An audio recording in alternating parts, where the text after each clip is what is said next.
ধর্ষণ বাংলাদেশে এখন শুধু একটি অপরাধ নয়, বরং এটি সামাজিক নিরাপত্তা, বিচার ব্যবস্থা এবং রাষ্ট্রীয় জবাবদিহিতার বড় প্রশ্ন হয়ে দাঁড়িয়েছে। প্রায় প্রতিদিনই দেশের কোনো না কোনো প্রান্ত থেকে নারী ও শিশুর প্রতি যৌন সহিংসতার খবর সামনে চলে আসছে, কিন্তু অধিকাংশ ঘটনার বিচার হয় না। অনেক ভুক্তভোগী অভিযোগই করতে পারেন না, আর সমাজের নীরবতা অপরাধীদের আরও সাহসী করে তুলছে। পরিসংখ্যান কি বলছে? মানবাধিকার সংগঠনগুলোর তথ্য অনুযায়ী প্রতি বছর শত শত নারী ও শিশু ধর্ষণের শিকার হন।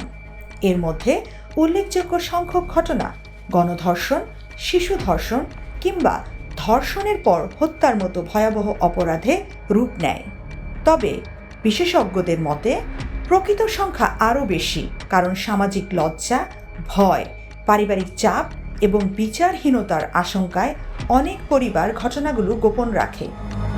গ্রামের তুলনায় শহরে অভিযোগ আরও বেশি হলেও গবেষকরা বলছেন এটি অপরাধের হার নয়, বরং রিপোর্টিংয়ের পার্থক্য নির্দেশ করে।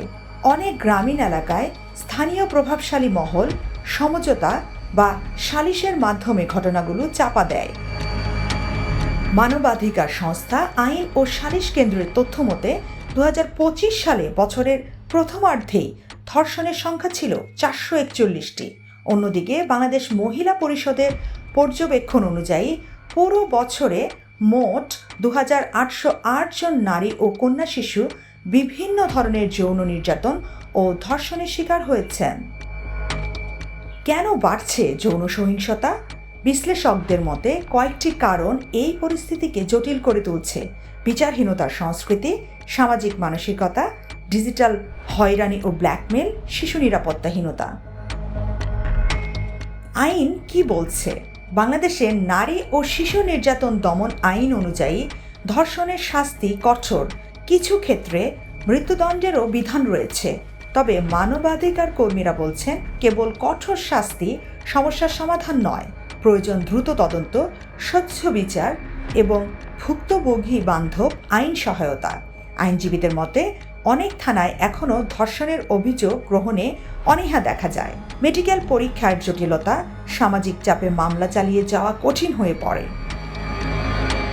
ভুক্তভোগীদের মানসিক অবস্থা ধর্ষণ শুধু শারীরিক নয়, গভীর মানসিক আঘাতও সৃষ্টি করে। অনেক ভুক্তভোগী দীর্ঘমেয়াদী ট্রমা, বিষণ্ণতা, আতঙ্ক ও সামাজিক বিচ্ছিন্নতার মধ্যে ভোগেন। বিশেষজ্ঞরা বলছেন বাংলাদেশের ট্রমা কাউন্সেলিং এবং মানসিক স্বাস্থ্যসেবার ঘাটতি এখনও বড় সমস্যা।